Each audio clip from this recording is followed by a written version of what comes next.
Marc, chapitre 12. Jésus se mit ensuite à leur parler en parabole. Un homme planta une vigne. Il l'entoura d'une haie, creusa un pressoir et construisit une tour. Puis il la loua à des vignerons et quitta le pays. Le moment venu, il envoya un serviteur vers les vignerons pour recevoir d'eux une part de récolte de la vigne. Ils s'emparèrent de lui, le battirent et le renvoyèrent les mains vides. Il envoya de nouveau vers eux un autre serviteur. Ils lui jetèrent des pierres, le frappèrent à la tête et l'insultèrent. Il en envoya un troisième, mais ils le tuèrent, puis beaucoup d'autres qu'ils battirent ou tuèrent. Il avait encore un fils bien-aimé. Il l'envoya vers eux en dernier, disant, « Ils auront du respect pour mon fils. » Mais ces vignerons dirent entre eux, « Voilà l'héritier. Venez, tuons-le et l'héritage sera à nous. » Et ils s'emparèrent de lui, le tuèrent et le jetèrent hors de la vigne. Que fera donc le maître de la vigne? Il viendra, fera mourir les vignerons et donnera la vigne à d'autres. N'avez-vous pas lu cette parole de l'Écriture? La pierre qu'ont rejetée ceux qui construisaient est devenue la pierre angulaire. C'est l'œuvre du Seigneur, et c'est un prodige à nos yeux. Ils cherchaient à l'arrêter, mais ils redoutaient les réactions de la foule. Ils avaient compris que c'était pour eux que Jésus avait dit cette parabole. Ils le laissèrent alors et s'en allèrent. Ils envoyèrent auprès de Jésus quelques pharisiens et des Hérodiens, afin de le prendre au piège de ses propres paroles.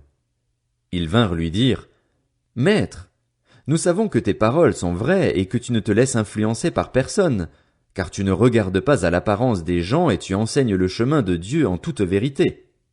Est-il permis, ou non, de payer l'impôt à l'empereur?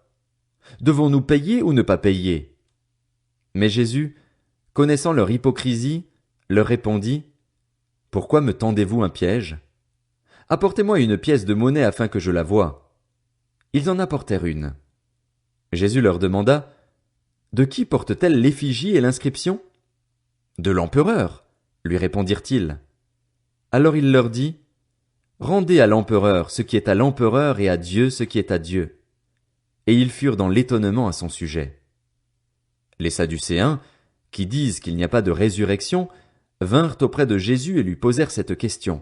« Maître, voici ce que Moïse nous a prescrit.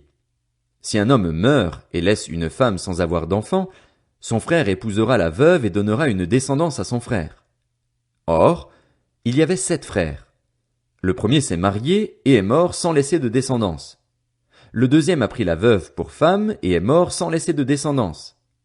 Il en est allé de même pour le troisième, et aucun des 7 n'a laissé de descendance. Après eux tous, la femme est morte aussi. À la résurrection, duquel d'entre eux sera-t-elle la femme? En effet, les 7 l'ont eue pour épouse. Et Jésus leur répondit, « N'êtes-vous pas dans l'erreur parce que vous ne connaissez ni les Écritures ni la puissance de Dieu?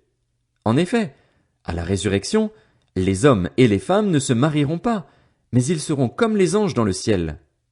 En ce qui concerne la résurrection des morts, n'avez-vous pas lu dans le livre de Moïse ce que Dieu lui a dit, dans l'épisode du buisson? Je suis le Dieu d'Abraham, le Dieu d'Isaac et le Dieu de Jacob. Dieu n'est pas le Dieu des morts, mais des vivants. Vous êtes complètement dans l'erreur. » Un des spécialistes de la loi, qui les avait entendus discuter, vit que Jésus avait bien répondu aux Sadducéens. Il s'approcha et lui demanda, « Quel est le premier de tous les commandements? » Jésus répondit, « Voici le premier. Écoute, Israël, le Seigneur, notre Dieu, est l'unique Seigneur, et tu aimeras le Seigneur, ton Dieu, de tout ton cœur, de toute ton âme, de toute ta pensée et de toute ta force. Voici le deuxième. Tu aimeras ton prochain comme toi-même. Il n'y a pas d'autre commandement plus grand que cela. » Le spécialiste de la loi lui dit, « Bien, maître. Tu as dit avec vérité que Dieu est unique, qu'il n'y en a pas d'autre que lui et que l'aimer de tout son cœur, de toute son intelligence, de toute son âme et de toute sa force, et aimer son prochain comme soi-même, c'est plus que tous les holocaustes et tous les sacrifices. » Voyant qu'il avait répondu avec intelligence, Jésus lui dit, « Tu n'es pas loin du royaume de Dieu. » Personne n'osa plus lui poser de questions. Jésus continuait à enseigner dans le temple. Il dit, Comment les spécialistes de la loi peuvent-ils dire que le Messie est le fils de David?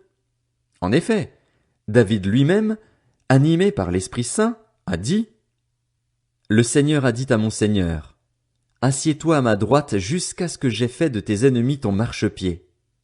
David lui-même l'appelle Seigneur. Comment peut-il donc être son fils? Et une grande foule l'écoutait avec plaisir. Il leur disait dans son enseignement: Attention aux spécialistes de la loi qui aiment se promener en longue robe et être salués sur les places publiques. Ils recherchent les sièges d'honneur dans les synagogues et les meilleures places dans les festins. Ils dépouillent les veuves de leurs biens tout en faisant pour l'apparence de longues prières. Ils seront jugés plus sévèrement. Jésus était assis vis-à-vis du tronc et regardait comment la foule y mettait de l'argent. De nombreux riches mettaient beaucoup. Une pauvre veuve vint aussi. Elle y mit 2 petites pièces, une toute petite somme. Alors Jésus appela ses disciples et leur dit: Je vous le dis en vérité, cette pauvre veuve a donné plus que tous ceux qui ont mis dans le tronc, car tous ont pris de leur superflu pour mettre dans le tronc, tandis qu'elle a mis de son nécessaire, tout ce qu'elle possédait, tout ce qu'elle avait pour vivre.